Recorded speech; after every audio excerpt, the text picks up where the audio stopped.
Hey guys, Randy here. Daniel is a little under the weather, so he's resting his voice. So I'll be flying solo today. And today on the Gaming Gig podcast, we're going to talk about why I abandoned a successful YouTube channel in order to start Gaming Gig. And then we're also going to talk about the Resident Evil 4 remake because Capcom released a new trailer for that this week. So yes, if you're watching this, you can see that I am not on our normal podcast set. I'm at home, and the podcast set is at Daniel's place. So he is sick, and he is resting his voice. He has completely lost his voice, pretty much, so he's got to rest that up. Today, I'm basically going to be doing this on my own, but I thought this would be a really great opportunity to tell you guys a story about Gaming Gig, about how this channel came to be. Because one thing that you probably don't know, I'm assuming, is that this channel was not originally Gaming Gig. In fact, previously before that, it was just called Randy Dobson, which is me. And it was around for a while, and it actually was a semi-successful channel. It had a few viral videos, some big hits, and yeah, it was by all means a pretty successful channel. And it was one that I abandoned to create Gaming Gig. So I want to tell the story of why I basically completely gave up or just left that channel behind, even though it was successful, and why I started a gaming channel instead. So I'm going to take you on that venture. In fact, I've been wanting to tell this story for quite a while, but I never had the right opportunity to do it. So I thought today on this podcast, since Daniel wasn't able to be here anyway, I might as well tell you about this. So basically, the story is this.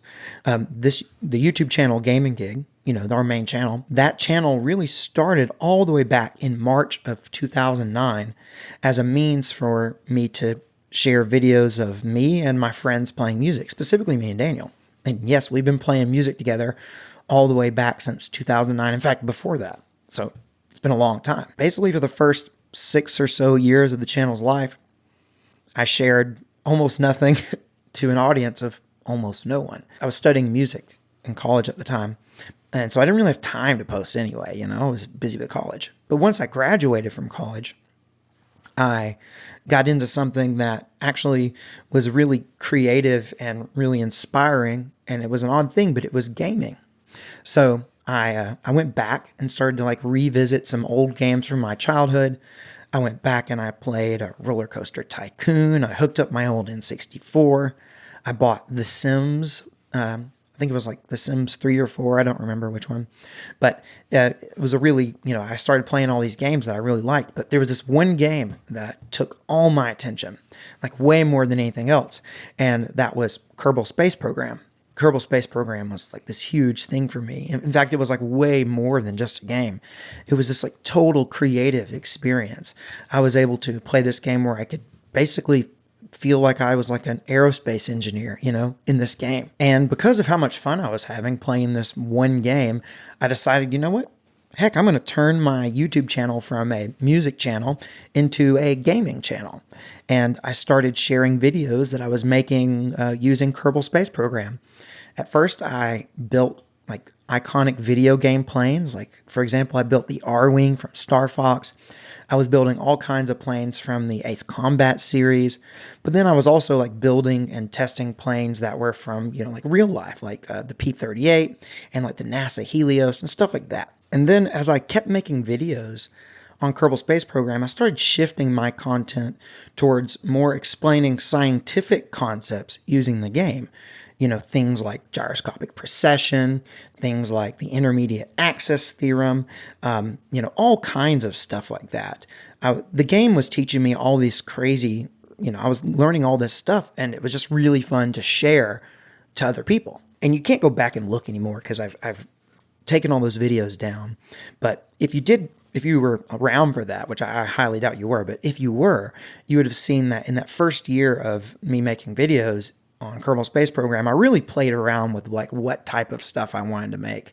The channel was kind of all over the place, but there was one theme that was really consistent, and that it was that I was using this gaming as a creative tool. It was a creative outlet, And in that first year of my channel's life, I slowly gained subscribers, eventually gaining almost 1,000 subscribers, which was a number that I was really, really proud of. It was my first big milestone. I was finally hitting, I was going to get to 1,000 subscribers. But I was actually a little nervous because I had a new video that I was making, and I was a little worried that it might not go over too well because it was a little different, but I decided to post it anyway. And then in November of 2016, I think, yeah, it was in November, I posted this video and it completely changed the trajectory of my YouTube channel forever. So I wanted to make this video that would explain why helicopters have a speed limit. And it was something I learned from watching the YouTube channel Smarter Every Day. And I wanted to demonstrate that using Kerbal Space Program. But there was only one problem, and that was that you couldn't really do helicopters in Kerbal Space Program at the time. You might be able to now, I don't know. But at the time, you really couldn't like build helicopters in the game. It was more of like planes and rockets and stuff. So I was like, but I really wanted to explain the concept because I thought it was so cool. So I was like, you know what, whatever. I won't worry about it. I'm going to make the video anyway. And instead of using footage from Kerbal Space Program as like my visuals, I just use graphics and animations and stuff like that. And I was like, I have a small channel. It was under 1,000 subscribers. And I was like, people might wonder why there was no gaming, because it was a gaming channel. It was about, specifically one game, but still it was a gaming channel. And all of a sudden I was going to put out a video that wasn't a gaming video. It was purely a science video. But I was like, it's just one video, and I'll go back to using Kerbal Space Program to explain everything else in the future. But I couldn't build a helicopter. I tried, I just couldn't do it. So I just like, you know what, I'll just go ahead and put it out anyway. The day I posted it, basically nothing happened. It got some views, and my subscribers at the time, they seemed fine with that it was not a gaming video, and I was like, it didn't really matter anyway, because I was already working on another video that was a gaming video. So it didn't really seem like that big of a deal. And then I think it was the very next day. It could have been a day or two later. I think it was the next day though. And it was Thanksgiving of 2016. Somebody shared that helicopter speed limit video on Reddit. And it just like blew up. It made it to like the front page of Reddit. And through that, it just kept getting shared. And then that one day, it also made it to like the top 10 of YouTube's trending on that Thanksgiving day. And it was just like the craziest experience. It got, I think, like 500,000 views, which was like, it blew everything else I had ever made at that point completely out of the water.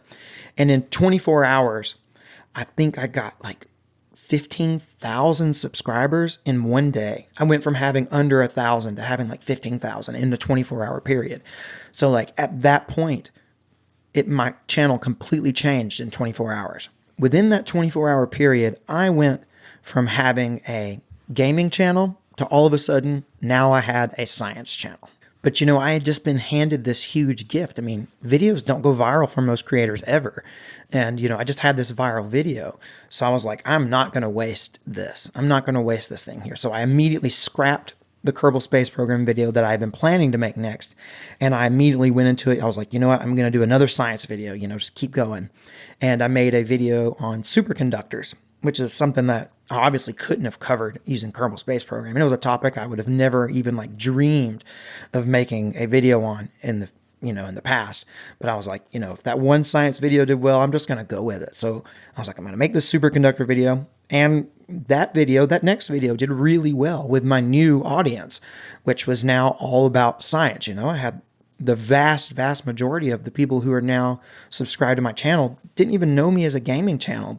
I was a science channel now. And since that next video worked, I just kept at it, pumping out one video after another, all science topics.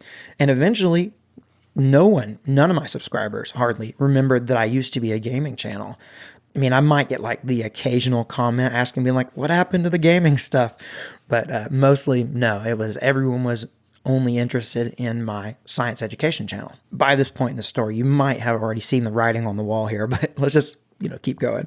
So you could probably guess that making science education videos was like a fair bit different than the gaming content I was used to in the past. And the process was extremely different. And it kind of went like this. So I would pick a topic that I found interesting and that I hoped other people would find interesting as well. And then, so I would just research the topic as much as I could. And then once I felt like I had fully researched it, I would write a script, which was basically just a really long essay, just really explaining the subject. Then I would record it. And then I would, on top of the dialogue, I would add animations and graphics, just anything I could get to explain the concept better. And that process took a long time, but that was what the process looked like. Now you have to keep in mind that I'm not formally educated in science at all beyond the high school level. I studied music and music composition in college. So, making these videos, it wasn't like I could draw from pre-existing knowledge.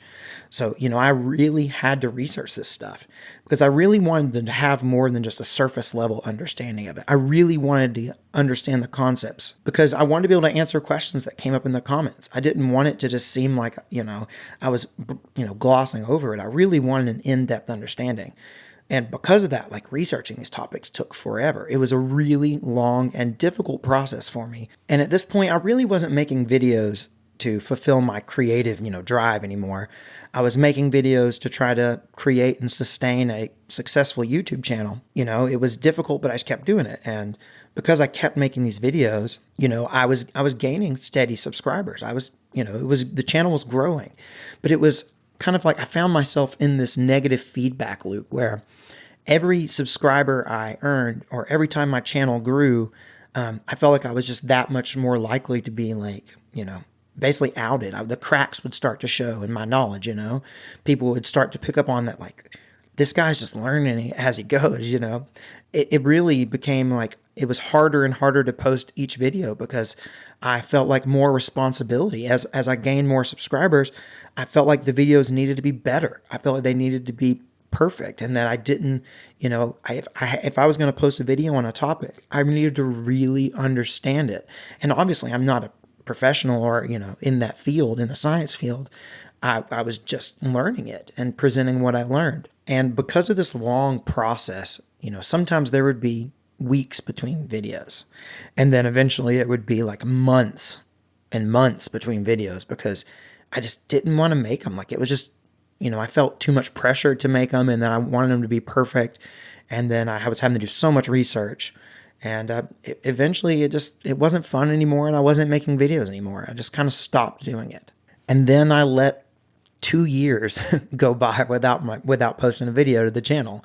So at that point, the channel was essentially defunct, And I think everyone who was subscribed to it essentially knew the channel was a dead channel. I hadn't posted to it in 2 years. But there's a little more context to exactly why I stopped, because it wasn't just that it wasn't fun anymore. I mean, that was the main thing, but also the time I stopped making videos was because it was I think 2019. And that was the year that I quit my job as a public school music teacher.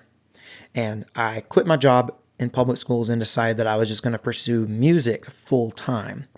And as you can imagine, if you're going to be a full-time musician, you have to really commit yourself to it. And I knew that it was going to take all my effort just to survive, to make enough money and survive off of being a musician full-time. So I just didn't have time to put into the science YouTube channel anymore. And I didn't really want to anyway. So it wasn't really that big of a loss for me. I was just I'm just not going to do it anymore. I'm going to focus on being a musician. But then, like I said, I took 2 years off essentially from making videos. And then, after those 2 years of being a musician full time, one, crazy stuff happened during that 2 years, a global pandemic came around. But still, somehow, at some point in 2021, it had been a couple years, and I was things weren't so up in the air. I knew where my money was going to be coming from. I knew I was going to survive, and I got the itch again to start making content on YouTube again. But what I knew I didn't want to do is I definitely didn't want to go back to making science videos. Not that I didn't enjoy parts of it, because I did. And I knew that if I went back to it, I might have a chance at a successful YouTube channel, but that wasn't really my goal anymore. I didn't want to just have a successful YouTube channel. I wanted to make videos that I found creatively enjoyable, and I wanted to make the videos that I was really passionate about. Basically, during these past, those past 2 years that I took off, I was playing music, and if I wasn't playing music, I was playing video games, and I was really back into video games. And so I was like, you know what? I'm just going to bring back the gaming stuff. And I didn't want to play Kerbal Space Program anymore, because I felt like if I started doing Kerbal Space Program stuff again, that I would just go back. It would just cycle. So I was like, I wasn't really interested in that game anymore. So I was like, you know what? I'm just going to I just want to talk about the games that I love, whatever games I'm playing. I was really, when I started the channel, Gaming Gig, when I started it, I was really into the Switch. The PS5 had, been out for a little while. The Series X had been out for a little while. I'd gotten those, and I was really into gaming. And so I was like, you know what? I'm just going to bring back the channel, and I'm going to change the name. And instead of it being called Randy Dobson, I'm going to change it to a new thing. And I talked to Daniel, and I was like, hey, you want to be back? I'm going to start back the YouTube channel. Do you want in? And I talked to my other friend, Nick, who also plays music. And we were like, you know what? Let's do it. Let's create this YouTube channel, and let's make a gaming channel. And then at some point, one of us, I don't know who it was, I think it may have been me or it may have been Daniel or somebody, we came up with the idea of calling the channel Gaming Gig. You game and we gig. That's what we do. We're musicians and we play video games. So like, it seemed great. We're just like gonna do Gaming Gig. So now Gaming Gig has been around for, I think it's been close to a year now. I don't know if you noticed, but I love making videos for Gaming Gig. The channel has not, we haven't had that like viral hit. We haven't had, anything to like make us feel like, oh man, we really got something here. We got to like make money. We're not making any money off the channel or anything. It's just fun. It's just fun. And I love making gaming content, and I love doing the podcast. And I know the podcast is separate from the main channel, but I just love talking about games. And, I've enjoyed, every week with Daniel sitting down doing the podcast, and then we make videos, and, I just like the process of making things. I just like making things, and I like talking about video games. So it's just been, I don't know. I've loved being back and doing Gaming Gig. And I wanted to share the story of like how this channel, why it is what it is now, and the history of it, because I think it's probably something that most people who follow the channel, and then especially people who follow the podcast, you didn't know that. So I wanted to share it with you and let you know. And I know this is a big departure from the normal Gaming Gig podcast, which is not a story time. Generally, we talk about games, but I thought, since Daniel's not here, like, why not? Why not talk about it? Why not use this opportunity to kind of give the history of the channel just for those who are interested? But now we are going to talk about video games, now that you know the history of the channel. So I'm going to talk about my favorite topic that came up this week in gaming, and that was the Resident Evil 4 remake trailer. So we got the trailer, the first big trailer for Resident Evil 4 remake, and man, it looks so good. And I knew it was going to look good because I've been a big fan of the Resident Evil 2 and 3 remakes, so I kind of had hope that this would be a really great game too. But I mean, this one it just seems like it's even next level beyond those. And it may be because I like Resident Evil 4, the original game, so much. I really just started playing that game. I played Resident Evil 4 for the first time some point in the past year or so. I really hadn't even played it before that. And I know it's an older game now, but I just played it in the past year or so. And I played it in VR on the Oculus. So whenever it came out, I think it was earlier this year, or maybe late last year. And man, that game is phenomenal. I mean, the original holds up so well, and I played it in VR, and I still thought that game held up so well. So I am just like so pumped to revisit this game, and the remake trailer looks phenomenal. And we put out a poll, and I need to pull it up here. Let me see if I can pull it up quickly on my computer. So I asked on YouTube, do you plan to play the Resident Evil 4 remake? And I thought the results of this were really, really interesting, because 45% of people said they weren't interested. Okay, that's only 45%. But 22% of people said they're going to play it at launch, and 33% of people said they're going to play it eventually. So that's over half of the people who say they want to play this game, which that may 55% may not seem like that much. But I've been doing tons of these polls, and I try to ask whenever there's a game that I think people might be interested in. I ask, are you planning on playing it? And almost never I don't think I've ever had a game where over half of the people said like, yeah, I'm pumped to play this, either eventually or at launch. And only, less than half said they're not interested. Just by comparison, the Mario plus Rabbids Sparks of Hope game, I asked about that one, and 71% of people said they weren't interested. So, that's more like in line with what I would expect. Most people say, I'm not interested in this game because games aren't for everybody. One game isn't going to be for most people. It's going to have some sort of niche market. But apparently this Resident Evil 4 remake, people must be hyped for it because, over half people that were polled said they were interested in the game, which is just crazy to me. So let's see what the comments say about this one. We got Landon Stallings, who said, I feel like the original still holds up well, although the remake does look rather tasty. And, yeah, the remake looks good, but the original does hold up well, and we can have both. And yeah, I'm so excited because it really does look that good. So, and then Brody Cartwright said, I would, except it's only available on new gen Xbox consoles. I was a little disappointed as this is my favorite Resident Evil. We'll see about PC. This is weird to me. So, as far as we know now, it's been announced that this Resident Evil 4 remake is coming out for Xbox Series X, PS5, and PC, but also PlayStation 4. But there's not been an Xbox One version announced, which is just like, what? I almost think like, have they just left it out? Are they not going to put it on Xbox One? Why not on Xbox One? Why bring it to PS4 but not Xbox One? It's just super, super bizarre to me. I don't understand it at all. It seems like a really weird missed opportunity. If there's going to be a PlayStation 4 version, can they not work it to be on Xbox One? I just don't get it. Why only new gen? I don't know. That seems strange to me. That's one of the only bizarre things about this RE4 remake. But to me, it seems like people are, more or less really excited about this RE4 remake. It just looks good. It looks fun. Video games are just supposed to be fun, and this game looks fun. Obviously, if you've played Resident Evil 4, you probably like it because it's a phenomenal game. But this remake, oh man. If you've played the other remakes, RE2 and RE3, you know that these remakes have been high quality. They've been really great games. And I hope that they continue with these remakes in the future, because I just recently played through Resident Evil 5 not too long ago. And, that game has its issues. I liked it, but it's got issues. I'll be the first to admit it has issues. And I think, heck, I'll take a remake of 5, and I know people would take a remake of 6. I haven't played 6 yet.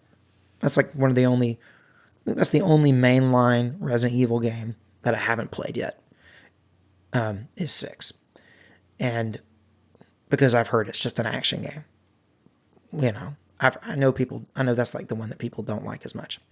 So, but I will play that one soon. But I'm sure that people would be happy to have a remake of 5 and 6, in the coming years. And as the years go by, we'll be getting far enough away from RE5 and 6 so that remakes kind of make more sense.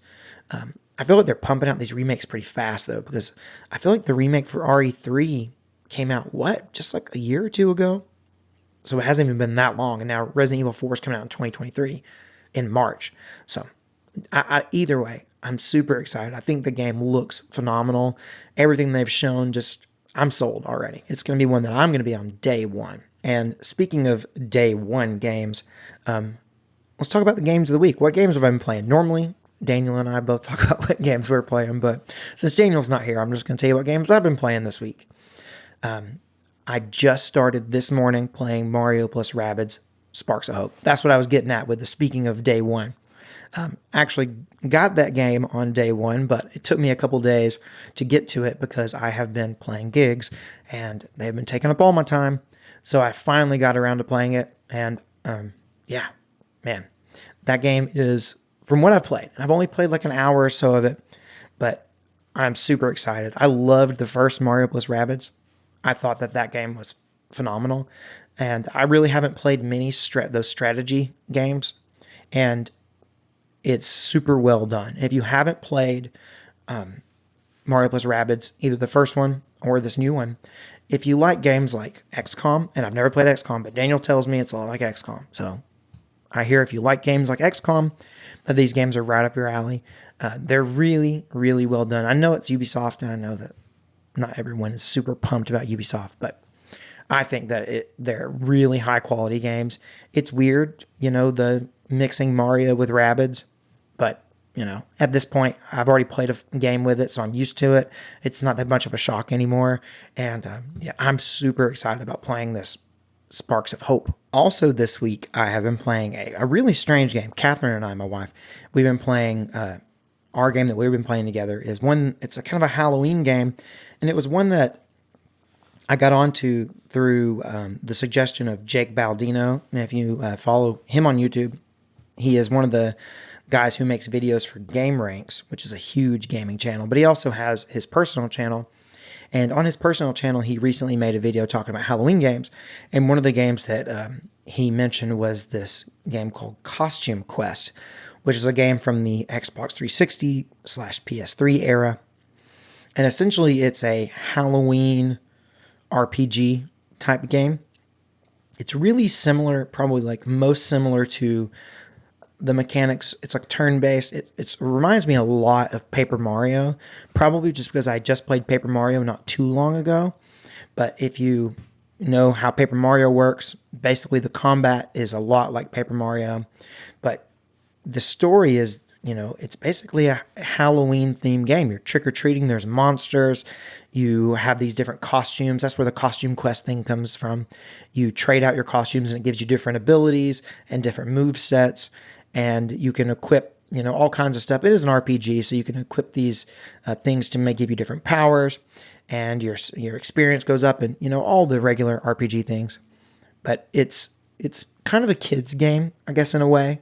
But it's not really a kid's game because I think it'd be a little too complicated for like little kids. But it's certainly a fairly easy RPG, kind of like Paper Mario, where it's like, the RPG elements are not so overwhelming that you can't enjoy yourself. You can get into it and it's like just enough. But if you're looking for to have those Halloween kind of vibes without anything that's really scary, just more like Halloween vibe, nothing scary. It's good. You got to be, like I said, it's kind of a kid's game. But if you don't mind it being kind of oriented towards kids, I think you can still get some joy, some fun and joy out of it. It's not the best game in the entire world, but it's certainly pretty cool. There's a second one too, Costume Quest 2. We may save that one for next year because, they're not like phenomenal. You don't want to like back to back them, but they're good enough. If you're interested in them, they are on Game Pass. So that's something. If you have Game Pass, just try it, see if you like it. But they're also fairly cheap. I think they're like $10-15 if you just want to buy them outright. Best I could tell, they're digital only, which is weird. I couldn't find anything about physical versions except like some limited releases of the second game. So I don't know.